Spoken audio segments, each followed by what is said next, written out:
Greetings, everyone. As I was told you before, as you were just told, I'm from the Financial Analytical Service of Ministry of Finance of Georgia. Our theme is going to be short because we're limited on time.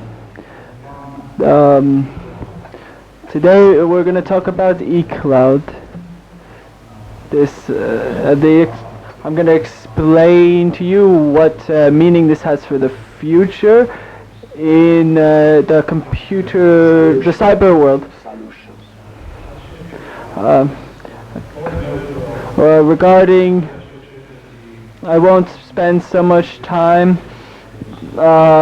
We'll be under this. We're going to talk about what we can do practically and what we can offer our users, if they will be the public sector or private sector. It doesn't matter. We're talking about eCloud. eCloud.ge this is an enterprise private cloud which we give to companies. This isn't a public cloud, and it's not for physical persons. This, whoever wants, is for organizations and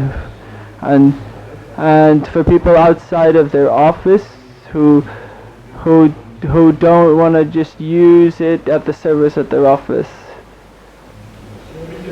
The services the list of the services that we offer, which are presented as a platform service, software service, and information service. For us, it's been spread. It's more widespread. We're more widespread as a platform server, and our companies use it as a way to enhance their infrastructure, or they use it as a way to help organize their mail system, and for their own personal use.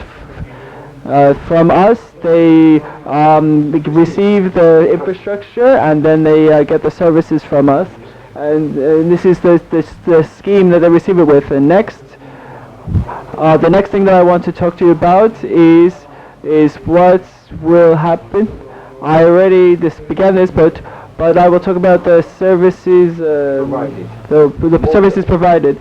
The cloud in reality is used by companies to provide for their infrastructure and for themselves as well, and for and to sell it into public space.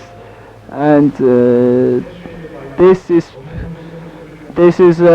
can be domino service and their own infrastructural service, and these networks exist that they receive our services, and the FC link is one of them. Our email, all of this is contained within our services. It's not essential for us to have a connection, optical connection, and we offer these services, returning of documents, and so on. There's a big spectrum for these countries that work for us. I will go back to the last slide. I just wanted to stop here.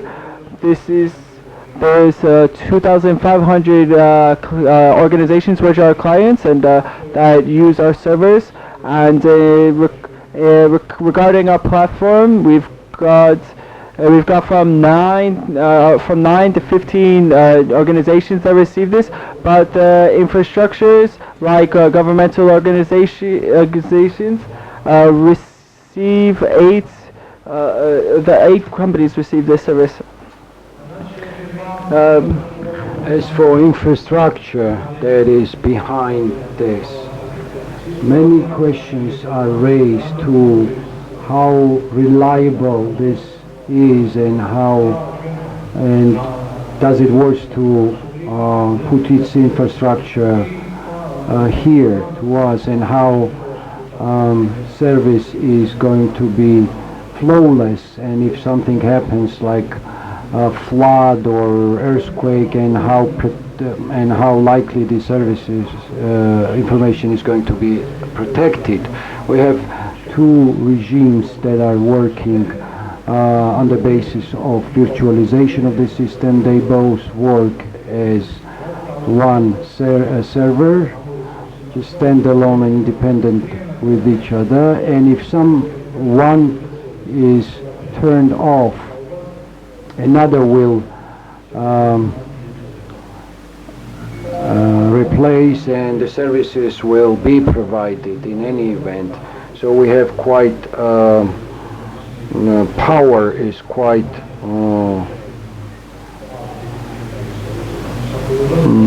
high, and we have clients that we provide services to, over 600 virtual services and over 300 terabyte storage.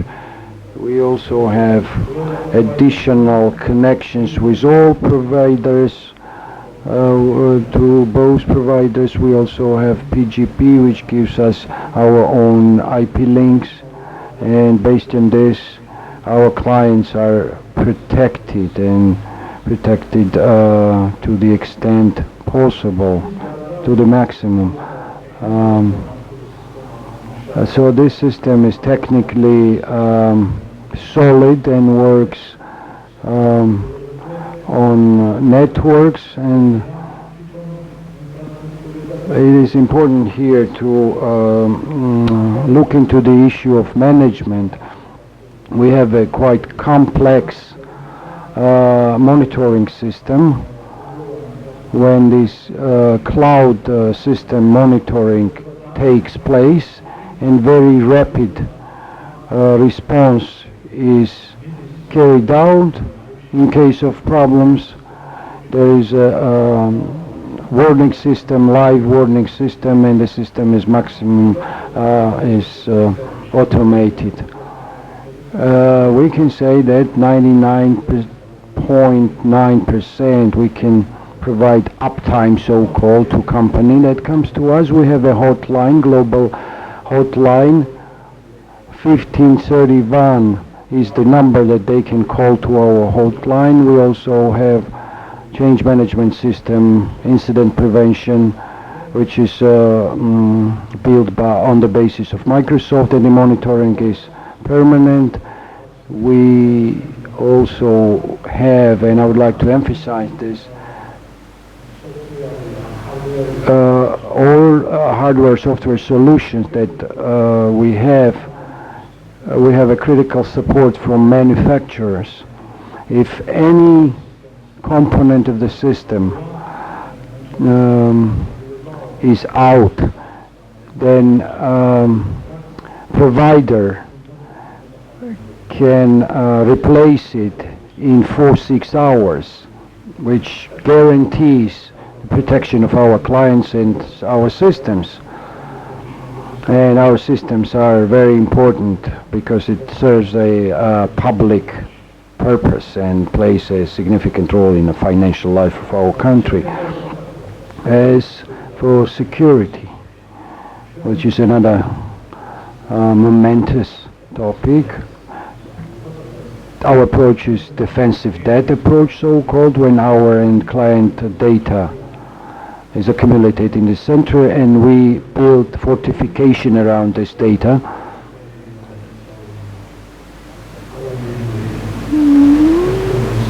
It is protected from human error, and we also have some physical protection, and access is practically impossible. It can possible only like double identification system, and it's protected by state security, and there's a CCTV 24/7 enter-regime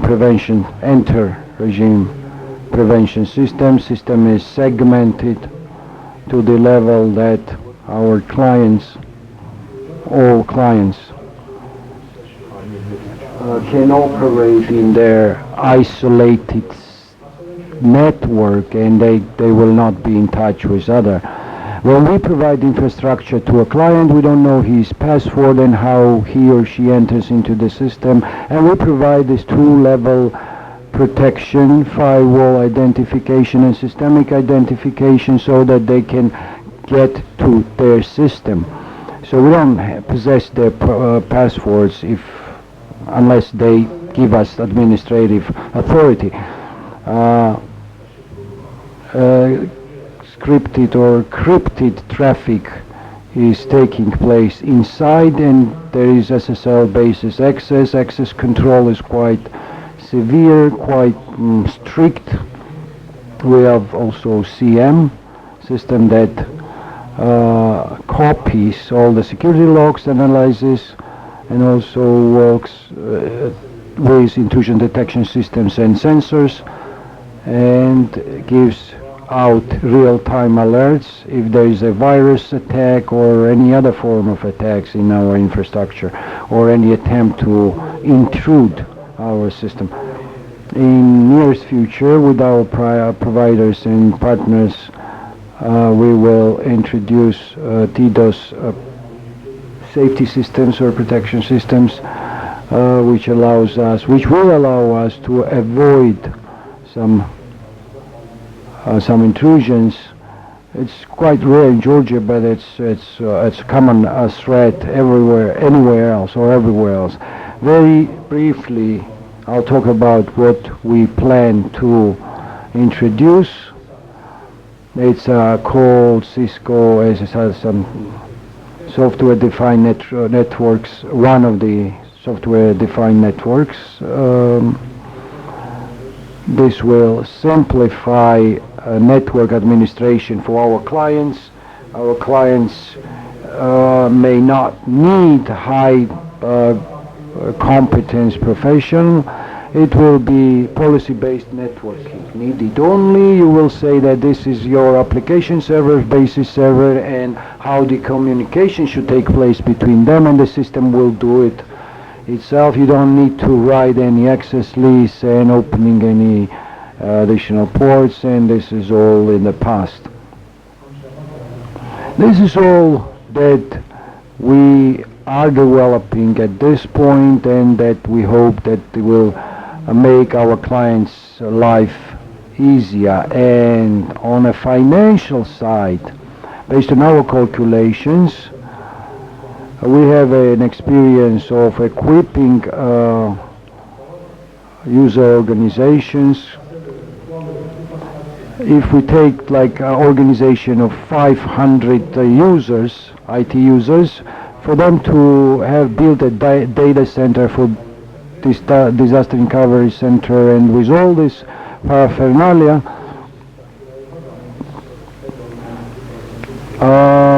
it will be 4.2% out of entire expenses of this company. So this will be a very insignificant operational costs. It will be less than 20% less than in any other place. So the classical argument that cloud service procurement is less expensive than creating its own is quite valid, and we look forward to provide our services to any potential clients, and our table or stand is outside. You can get in touch with us through them, and we'll be happy to serve you. Thank you.